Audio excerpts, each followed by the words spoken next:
નમસ્કાર વડીલો, સ્વાગત છે તમારું અમારી ચેનલ ગુજરાતી વાતમાં। તમે બધા લોકો મહાકુંભ ગયા હશે, કારણ કે અંદાજે 55 કરોડથી વધુ લોકો પહેલાથી જ સ્નાન કરી ચૂક્યા છે અને ઘણા લોકો મહાકુંભમાંથી જળ લઈને આવ્યા હશે અને તમને પ્રશ્ન થતો હશે કે આ પાણીનું શું કરવું, કેવી રીતે ઉપયોગમાં લાવવું, ક્યાં રાખવું, ઘર લઈ જઈ શકીએ કે નહીં અને આ જળ લાવવું જોઈએ કે નહીં। આ બધા પ્રશ્નો છે। લોકો પૂછે છે કે આ જળ ક્યાં રાખવું અને ક્યાં નહીં રાખવું, જે જળ બરબાદ પણ કરી શકે છે। તો મિત્રો, શાસ્ત્ર મુજબ આપણે શું કરવું જોઈએ, શું વિધિ હોવી જોઈએ, ક્યાં પાણી રાખવું જોઈએ અને શું તેનો ઉપયોગ કરવો જોઈએ, આ બધાને ધ્યાનમાં રાખીને આજનો વિડિયો બનાવ્યો છે, જેમાં અમે જણાવીશું કે ત્રિવેણી સંગમનું જળ લાવવું જોઈએ કે નહીં। જો તમે જળ લાવ્યા છો તો તેને ક્યાં રાખવું જોઈએ, કેમ કે ત્રિવેણી સંગમનું જળ ખરેખર તમને બરબાદ કરી શકે છે અને બધી મનોકામના પૂર્ણ પણ કરી શકે છે। આ પાણીમાં અદ્ભુત ક્ષમતા છે, તે તમને મોટા મોટા કર્જથી મુક્ત કરી શકે છે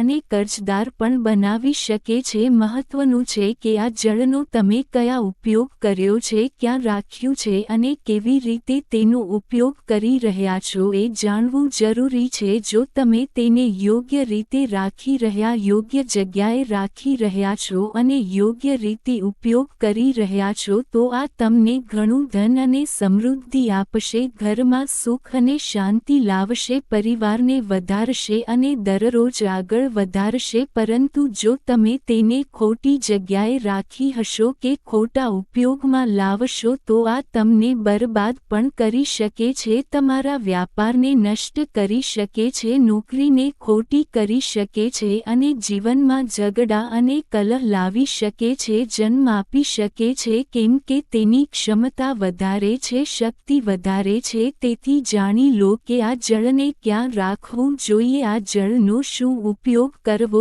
જોઈએ અને શું ન કરવું જોઈએ। ચાલો વિડિયો શરૂ કરીએ। મહાકુંભ સ્નાનનું ફળ મેળવવા માટે, માતા ગંગાના આશીર્વાદ મેળવવા માટે કોમેન્ટ બોક્સમાં જરૂર લખો હર હર ગંગે જય। માતા ગંગે, માતા ગંગીના આશીર્વાદથી તમારા જીવનના દુઃખો સમાપ્ત થશે અને તમારી જિંદગીમાં ખુશીઓ આવશે। 144 વર્ષ પછી આવો યોગ બન્યો છે। આ સમયે લાવેલ જળ અને રજનું વધુ મહત્વ છે। બીજા સમયે જ્યારે તમે જાઓ છો ત્યારે માત્ર જળ લાવીએ છીએ, જેમાં માતા ગંગાનું અને માતા યમુનાનું પ્રતિપાલન હોય છે, તેમની શક્તિઓ હોય છે। પરંતુ હવે કુંભના સમયે જો તમે જાઓ તો જુઓ, ત્યાં કેટલા લાખો મોટા મોટા સાધુ સંતો હોય છે, ત્યાં મોટા મોટા કલ્પવાસી છે। તેમના પગ ત્યાં પડતા હોય છે। જ્યારે તેમના પગ ત્યાં પડે છે ત્યારે ત્યાંની માટી, રજ અને પાણી વધુ પુણ્યવાન થઈ જાય છે, કેમ કે ઘણા એવા સાધુ સંતો છે જે આ કુંભમાં સ્નાન કરવા જ આવતા હોય છે અને તે એવા સાધુ સંતો છે જે ન જાણે ક્યારથી મોટા મોટા કંદરામાં, દૂરના પર્વતોમાં તપસ્યા કરે છે, કઠિન તપ કરે છે, ભગવાનની સાધના કરે છે, જે સીધા ભગવાનના આશીર્વાદથી જ ચાલે છે। આ માનવું કે જેમણે ભગવાનનો પ્રેમ છે એવા ભગવાનના પ્રિય સાધુ સંતો જ્યારે તે પાણીમાં સ્નાન કરી રહ્યા છે, તેમના પગ તે રજમાં પડી રહ્યા છે, તે મિટ્ટીમાં પડી રહ્યા છે, જ્યારે તે રજ અને તે જળ તમારામાં આવશે ત્યારે તેઓ સાધુ સંતોના પુણ્યના પ્રતિપાદથી જે ઊર્જા આવશે તે જુઓ। જો તમે વૈજ્ઞાનિક દ્રષ્ટિથી જુઓ તો ઊર્જાનું ખૂબ મહત્વ છે। દરેક વસ્તુમાં જ્યારે તમે ભગવાનની ભક્તિ કરો છો ત્યારે તમારા જીવનમાં એક પોઝિટિવ ઊર્જા આવે છે, તમારા અંદર એક સકારાત્મક ઊર્જા આવે છે અને એ જ સકારાત્મક ઊર્જા તો બધું કરે છે। જ્યારે મોટા મોટા તપસ્વી સાધુ સંત જેના પર ભગવાનની કૃપા હોય છે એટલા મંત્ર જપ કરે છે, આથી એક ઊર્જા ઉત્પન્ન થાય છે અને એ ઊર્જા જ્યાં તે ચાલે છે ત્યાં રહે છે, ત્યાં વસે છે, ત્યાં તેનો પ્રવાહ થાય છે, એ માટીમાં ભળી જાય છે, એ જળમાં ભળી જાય છે, એ જ તમારા દ્વારા લાવેલા જળના માધ્યમથી તમારા ઘેર આવી રહી છે. તો આ સમજજો કે એ સાધુ સંતોના પુણ્ય પ્રતાપથી, સાધુ સંતોના કઠિન તપસ્યાથી જે ઊર્જા ઉત્પન્ન થાય છે તે આશીર્વાદ રૂપે તમારા ઘેર પણ આ જળના માધ્યમથી આવી રહી છે અને આ જળમાં આવતી અથવા આસપાસથી આવતી માટી રજના માધ્યમથી પહોંચી રહી છે. આ બંને જવાબ આપવાનું કારણ એ છે કે લોકો ત્યાંથી રજ લઈને આવે છે, માટી પણ લાવે છે અને પાણી પણ લાવે છે. તમે જેઓ લાવ્યા છો અથવા તમારા પાડોશી કે કોઈ બીજા મળવા જતા હોય તે લાવ્યા હોય તે ખૂબ જ શક્તિશાળી અને પુણ્યદાયી હોય છે. આથી જિંદગીમાં જ નહીં, તમારા ઘરમાં પણ ઘણો બદલાવ આવે છે, કેમ કે આથી તમારા ઘરમાં એક અલગ પ્રકારની ઊર્જાનો પ્રવાહ થાય છે. જ્યાં આ પાણી અને રજ હશે ત્યાં એક અલગ જ ઊર્જાનો અનુભવ થશે. હવે તમે પાણી તો લાવી લીધું, પણ એનો યોગ્ય ઉપયોગ કરવો પણ ખૂબ જ જરૂરી છે, કારણ કે જે ઊર્જા છે તેનો યોગ્ય જગ્યાએ અને સાચા રીતે ઉપયોગ કરશો તો તે ફળદાયક બને છે. પરંતુ જો તેનો દુરુપયોગ કરવામાં આવ્યો કે યોગ્ય જગ્યાએ નહીં રાખવામાં આવ્યો તો તે ઊર્જા કે જળ તમારા માટે હાનિકારક પણ બની શકે છે. એક દોષ પણ ઊભો થાય છે. જે વસ્તુ પવિત્ર છે તે પાપકારક પણ બની શકે છે જો તેને ખોટી જગ્યાએ રાખવામાં આવે અથવા ખોટા રીતે ઉપયોગ કરવામાં આવે. હવે વાત કરીએ કે તમે જે જળ લાવ્યા છો તેનું શું કરવું, તેને કઈ રીતે અને ક્યાં રાખવું છે, તેનો યોગ્ય ઉપયોગ શું છે અને તેનો સાચી વિધિવિધાન શું છે. તમે જળ લઈને આવ્યા છો તે ખૂબ જ ઉત્તમ છે. તમે માટી લઈ આવ્યા છો, બહુ સારું છે. તમે ત્યાંથી લાવ્યા હશો ત્યાં સામાન્ય રીતે પ્લાસ્ટિકની કોઈ બોટલ કે કેન મળતા હોય છે, કેમ કે તે ત્યાં સુવિધામાં માટે છે. હવે આ જળને તમે કોઈ તાંબાની કેન કે પિત્તળની કેનમાં રાખો. પ્રયાસ કરો કે પ્લાસ્ટિકની કેનમાં ન રાખો. જો શક્ય હોય તો તાંબા કે પિત્તળના બોટલમાં જ આ જળ રાખો. પહેલાં તો આ જળને તમારા રસોડામાં રાખો થોડીવાર માટે. જો તમે તેને ક્યાંક સ્ટોર રૂમમાં રાખ્યું છે તો ત્યાંથી ઉઠાવીને થોડા સમય માટે રસોડામાં રાખો, ઘરમાં રાખો અને તમારા પિતૃઓને વિનંતી કરો. એક પાત્રમાં થોડું જળ કાઢી લો, કોઈ કપમાં જળ કાઢી લો અને દક્ષિણ તરફ મુખ કરીને તમારા પિતૃને તે જળથી અર્ઘ આપો કે હે પિતૃઓ, આ ત્રિવેણી સંગમનું જળ છે. આના પુણ્યથી તમે પવિત્ર અને તૃપ્ત થાઓ. તે જળ તમારે તમારા પિતૃને જરૂર જ અર્પણ કરવું છે. જો જળ ન આપી શકો તો તેને થોડીવાર રસોઈ કોઈમાં રાખી શકો છો અને તમારા પિતૃને વિનંતી કરો કે તમે આવો અને આ જળ ગ્રહણ કરો. આ પવિત્ર ત્રિવેણી સંગમનું જળ છે જે અમે તમારા નિમિત્તે લઈ આવ્યા છીએ. આ રીતે તમારે તમારા પિતૃઓ સાથે કરવાનું છે. નિમિત્તે તેને થોડા સમય માટે રસોડામાં રાખવું છે. પછી ત્યાંથી ઉઠાવીને તમારા પૂજા ઘરમાં રાખજો. પૂજાના ઘરમાં તે જળની પૂજા કરવાની છે, કારણ કે તે માતા ગંગાનું પવિત્ર જળ છે. તમે તેને ઘરે લઈને આવ્યા છો એટલે તમે એ શક્તિને ઘરે લઈને આવ્યા છો. તે શક્તિની પૂજા થવી જોઈએ, આરાધના થવી જોઈએ. જળનું જે પાત્ર છે તેને કોઈ ચોકી પર કે કોઈ સ્થળ પર રાખજો. તેના પર તિલક કરો, અક્ષત લગાવો. જો ફૂલો હોય તો ફૂલની માળા પહેરાવો.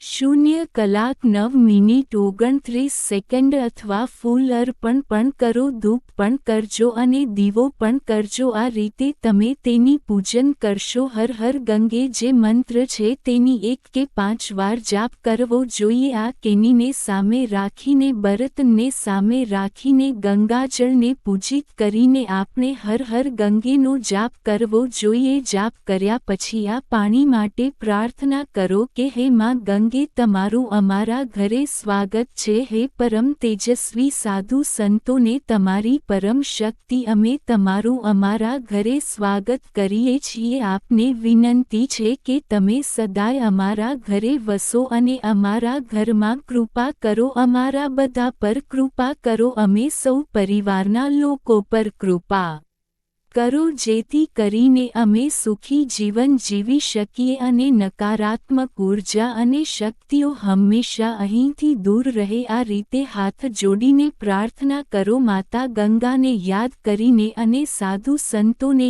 યાદ કરીને નમસ્કાર કરો. આ પૂજામાં તમે જે પાણી લઈને આવ્યા છો તેને સામે રાખીને કરવું જોઈએ. એક વાતનું ધ્યાન રાખજો કે આ પાણી ખૂબ જ પવિત્ર હોય છે. એટલું પવિત્ર કે જો તમારા ઘરે કોઈ સૂતક કે પાતક પણ થાય તો પણ આ પાણી કદી પણ અપવિત્ર નથી થતું. પરંતુ બાકી બધી વસ્તુઓ છે જે અસ્વચ્છ થઈ જાય છે, જેમ સૂતક પાતક લાગુ પડે છે અહીં સુધી કે ભગવાનની પ્રતિમાઓ પણ હોય છે. એ માટે પણ છંટકાવ દરેક જગ્યાએ કરવામાં આવે છે. આ બધાને પવિત્ર બનાવી દે છે. મોટીથી મોટી અપવિત્રતા પણ પવિત્ર કરી શકે છે. આ પાણીમાં એટલી શક્તિ છે. હવે વાત કરીએ કે તમારે આનો ઉપયોગ કેવી રીતે કરવો છે. સૌથી પહેલાં પિતૃઓની તૃપ્તિ માટે અમે તમને જણાવી દઈશું કે તમારે શું કરવું જોઈએ. પિતૃઓની તૃપ્તિ કેવી રીતે કરવી તે આ પાણીથી કરી શકો છો. ત્યારબાદ આ પાણીને તમારા મંદિરમાં રાખો. તમારા મંદિરમાં જે પણ સ્થાન યોગ્ય લાગે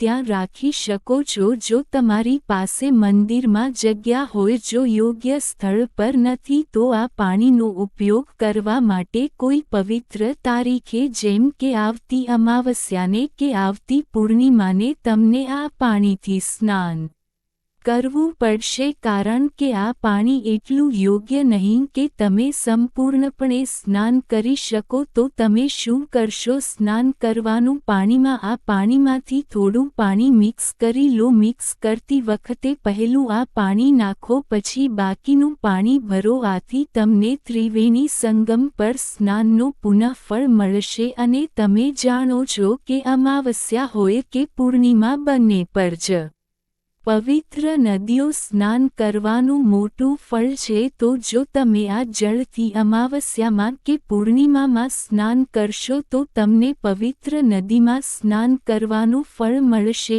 એટલે તમને આ જળથી સ્નાન કરવું જ જોઈએ. પહેલા પ્રયોજન તો આ કરો. અને બીજી વાત, જ્યારે અમાવસ્યા આવે ત્યારે તમે બધા પિતૃઓનું તર્પણ કરો. આવનારી અમાવસ્યા, કારણ કે જે પૂરી થઈ જશે તે શિવરાત્રિ પર પૂરી થશે. અને પછી અમાવસ્યા છે કઈ અમાવસ્યા? ફાલ્ગુનની અમાવસ્યા. આ પિતૃ માટે તર્પણ કરો. ખૂબ જ મહત્વનું છે મિત્રો. પિતૃઓના નિમિત્તે તર્પણ કરો. જ્યારે તમે તર્પણ કરશો ત્યારે આ જળ તમને એવું ફળ આપશે કે જેણે તમે તમારા પિતૃઓને ત્રિવેણીમાં સ્નાન કરાવી દીધું હોય. અને પિતૃઓને ત્રિવેણીમાં સ્નાન કરાવવાનો ફળ તો તમે બધા જાણો છો મિત્રો. જો તમે પિતૃઓને ત્રિવેણી સંગમ પર સ્નાન કરાવશો તો આથી તમારા પિતૃઓ માત્ર પ્રસન્ન નથી થાય પણ તેઓ તૃપ્ત પણ થાય છે. જો કોઈ એવા પિતૃઓ હોય છે જે અહીં ત્યાં ભટકતા રહે છે અને જેમને મુક્તિ નથી મળતી, તો તેમને મુક્તિ પ્રાપ્ત થાય છે. અને જ્યારે તેઓ પિતૃ પ્રસન્ન થાય છે ત્યારે તેમની ખુશીની અસરથી તમારા ઘરમાં લક્ષ્મી સદા માટે વસે છે. તમારા ઘરના કરહ અને કલેશ દૂર થઈ જાય છે અને ઘરની ઉન્નતિ વધે છે. જે વંશવૃદ્ધિ અટકી હતી તે પિતૃઓની નારાજગીના કારણે ફરી શરૂ થઈ જાય છે. આ ત્રિવેણીનું પાણી ખૂબ જ પુણ્યદાયી છે. આનો ઉપયોગ કરો આવતી અમાવસ્યાને, ફાલ્ગુન અમાવસ્યાને અને પછી જે આગામી અમાવસ્યા આવશે તે વખતે પણ કરો. વૈશાખ અમાવસ્યાએ કરો. અને ખાસ કરીને જે પિતૃ અમાવસ્યા સપ્ટેમ્બરમાં આવે છે તે વખતે જરૂરથી કરો તે કાર્તિકમાં તમે જરૂર આ કરો. આ જળ તમારા માટે ખૂબ જ ચમત્કાર કરશે. આ જળ તમારા જીવનમાં ખુશીઓનો માર્ગ ખુલ્લો કરશે. તો એક પ્રયાસ તરીકે તમે આમાં સ્નાન કરશો. બીજું, આ જળથી તમે અમાવસ્યાએ પિતૃઓનું તર્પણ કરશો, પિતૃઓને તૃપ્ત કરો છો. અમે તમને રીત જણાવીશું કે દરેક અમાવસ્યાએ તર્પણ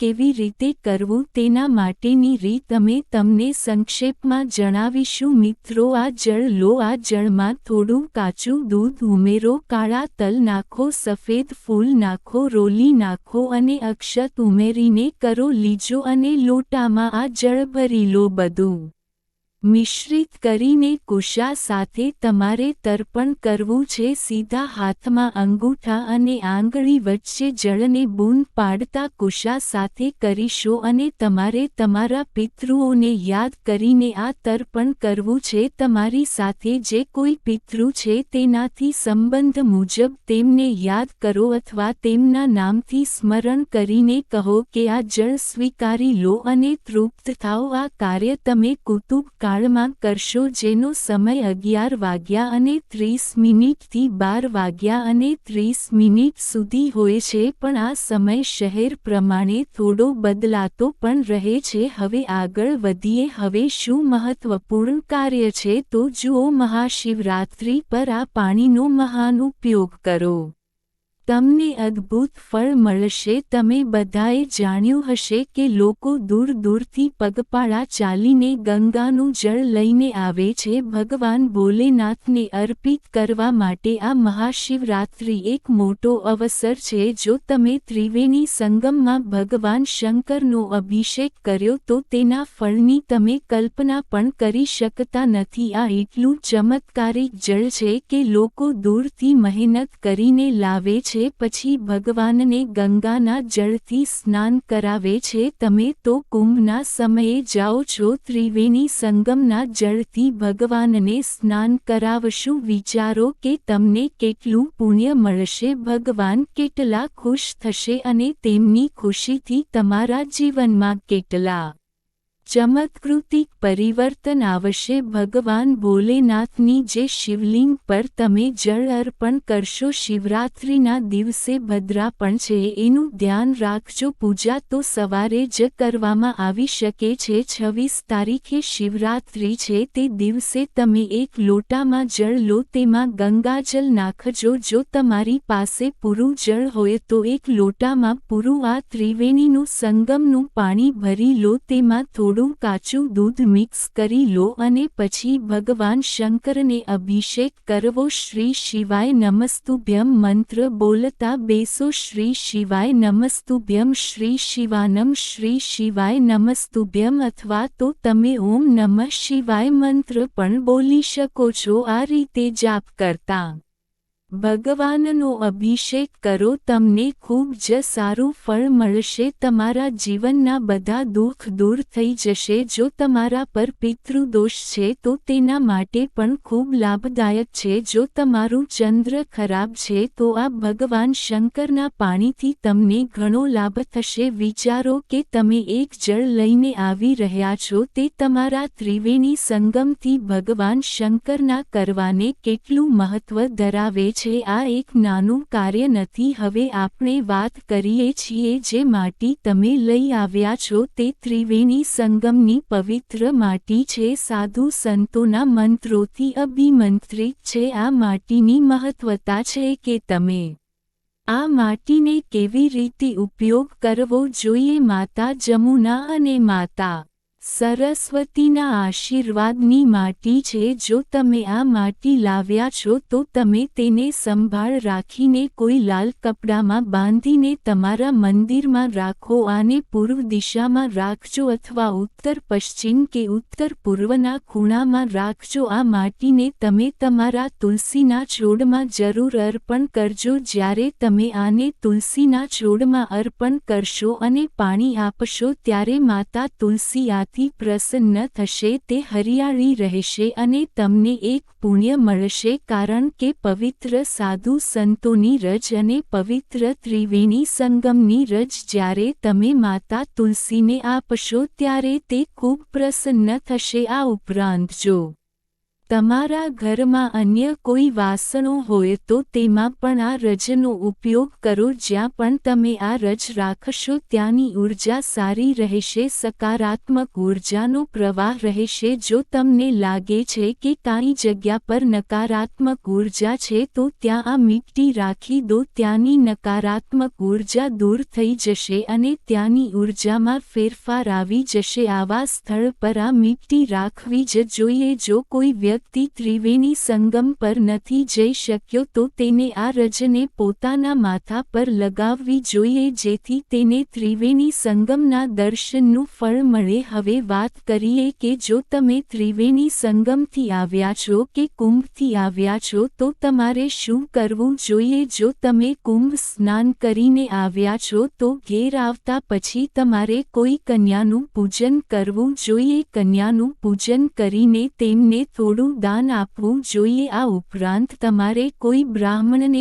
ભોજન કરાવવું જોઈએ. બ્રાહ્મણને ભોજન કરાવીને તેમને દાન અને દક્ષિણા વગેરે અવશ્ય આપવી જોઈએ. એમની સાથે તમે તમારી બહેન અને બેટીઓને પણ બોલાવી શકો છો. આ પણ એક વિધિ છે કે તમે તમારી જે પણ બહેન અને બેટીઓ છે એને બોલાવો, તેમને ભોજન કરાવો. ભોજન કરાવીને ને તેમને સારી રીતે વસ્ત્ર અને અન્ય ચીજ વસ્તુઓ દાનમાં આપો અને પ્રેમથી તેમને વિદાય આપો. આ ખૂબ જ અદ્ભુત મહિમા છે અને તેનું ઘણું ફળ મળે છે. જો તમે બ્રાહ્મણને ભોજન આપી શકો છો તો સારું, નહીં તો તેમને દાન અને દક્ષિણા આપવાનું ન ભૂલતા. પ્રયત્ન કરવો કે બ્રાહ્મણ અને બ્રાહ્મણીના જોડાને બોલાવો અને તેમને ભોજન કરાવો. કન્યાઓને ને પણ ભોજન કરાવો અને તેમને કેટલીક દક્ષિણા આપી વિદાય આપો જેનાથી તમને ખૂબ જ પુણ્ય મળશે. મિત્રો ધન્યવાદ. મિત્રો અમારી ચેનલ ગુજરાતી વાતને સબસ્ક્રાઇબ. આપનો દિવસ શુભ રહે. નમસ્કાર.